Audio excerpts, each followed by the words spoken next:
Welcome to another edition of CCK Live Under 5. I'm Christian McTarnigan. Today we're going to be discussing VA disability benefits for Pes Planus, otherwise known as flat feet.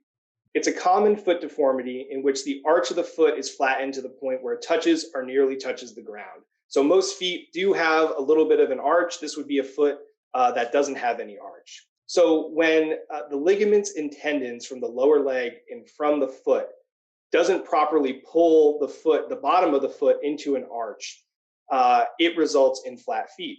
More severe cases can have symptoms such as your foot tiring easily. There can be foot swelling. The arches in your feet can be painful. The heel of your foot can be painful, and it can even result in leg and back pain. And then, of course, when your foot's tired, when you have pain in your foot, it's going to be difficult for you to perform certain movements naturally, such as standing on your toes.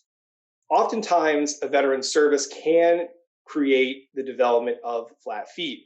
However, there's also VA benefits that are afforded to people whose conditions that they come into service with are made worse by service or aggravated by military service. So you come into the service with a flat foot condition, your service makes it worse, you can be entitled to service connection for your flat feet. There can be a foot abnormality that has been present since birth. You could have had a torn or stretched tendon, like we were talking about in the definition. There can be inflammation or damage to the tibial tendon. That's the one that runs from your lower leg down to your ankle and to the middle of the arch of your foot.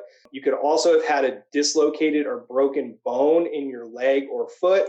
There are certain health conditions, such as rheumatoid arthritis, that can cause these types of conditions. Nerve damage, such as from peripheral neuropathy, and also obesity can be a cause of a Pes Planus disability, or it can make those disabilities worse. When you're in the military service, there's a lot of activity that's required. So PT and a lot of frequent high impact physical training can also cause this condition. How's it rated? It's rated under 38 CFR 4.71A, diagnostic code 5276. It's rated by whether it's pronounced, severe, moderate, or mild. So if you have a pronounced Pes Planus disability, there's going to be marked pronation, inward displacement of the Achilles tendon on manipulation with spasms that are not helped by a shoe support.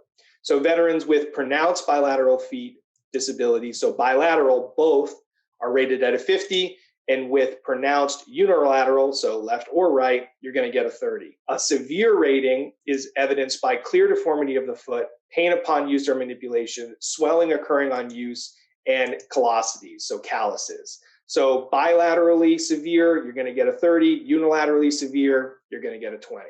And then moderate is defined by weight bearing, line over the big toe rather than distributed across the foot, inward bowing of the Achilles tendon, pain on manipulation or use of the foot. You're often going to get rated at 10%, whether it's unilateral or bilateral.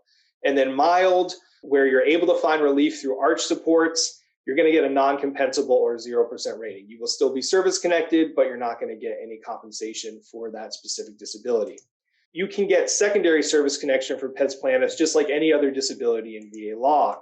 Pes Planus increases the risk of injury or pain to the musculoskeletal system. Pes Planus can cause a number of conditions such as degenerative disease of the foot arthritis, and many more conditions. If your Pes Planus causes another condition of your foot or of your body, that other condition can be entitled to secondary service connection.